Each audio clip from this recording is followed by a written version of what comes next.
How to link your PlayStation account to Warzone Mobile. If this is your first time logging in, you will be directed to the login page automatically.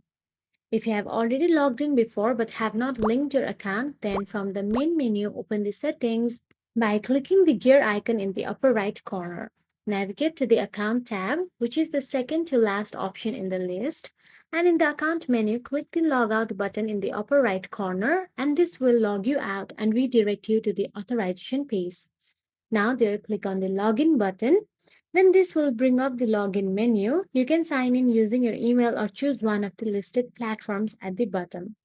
Select the icon if the platforms where your Activision account is linked. And after that, you'll be redirected to the official game website. Then on the game website, go to the Activision account and log into your existing Activision account or create a new one if necessary. Once logged in, tap on the three lines again and choose Profile. Then on your profile page, scroll to the Gaming Network section, which shows the gaming networks where you can save your progress. From there, tap on the PlayStation, and if the linking process is successful, you will see an on-link button next to the linked platform in the Gaming Network section. Restart the game and log in using your Activision account credentials. So that is it. If you found this video helpful, please like, share, and subscribe. And thank you so much for watching.